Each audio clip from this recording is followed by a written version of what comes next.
दुसरा श्लोक.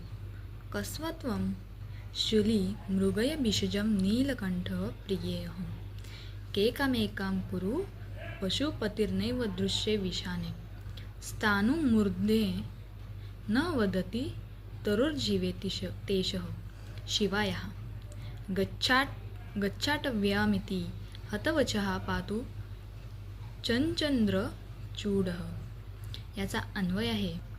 पार्वती कहत्वं शंकरः शूली पार्वती भिषजं मृगय शंकरः प्रियेऽहं नीलकंठः. पार्वती एकां केकां कुरु शंकरः पशुपतिः.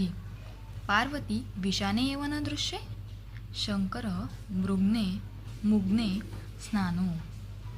पार्वती तरुः न वदति शंकरः शिवायः जीवितेशः. पार्वती अटव्यां गच्छ इति हतवचः चंद्रचूडः वह पातु. याचा अर्थ असा होतो. पार्वती तू कोण? शंकर मी शूली आहे, मी आजारी आहे. पार्वती औषध शोध. शंकर लाडके प्रिये मी नीलकंठ आहे. शिव मयूर. पार्वती मग केका कर. मोराचे ओरडणे म्हणजे केका. शंकर मी पशुपती आहे. शिव वृषभ बैल. पार्वती सिंगे तर दिसत नाहीत. शंकर वेडे मी स्थानू. शिव तरु आहे. पार्वती अरण्यात जा. अशा प्रकारे बोलणे झालेला तो शंकर तुमचे रक्षण करू. शंकर स्वतःची वेगवेगळी नावे घेऊन पार्वतीस आपली ओळख पटविण्याचा प्रयत्न करतो, पण पार्वती प्रत्येक शब्दाचा वेगळा अर्थ घेऊन शिवाला निरुत्तर करते. शूली म्हणजे त्रिशूलधारी, पण पार्वती त्याचा अर्थ रोगी घेते. नीलकंठ म्हणजे नीळकंठ असणारा शंकर, पण पार्वती त्याचा अर्थ मोर घेते व त्याला केका करण्यास सांगते.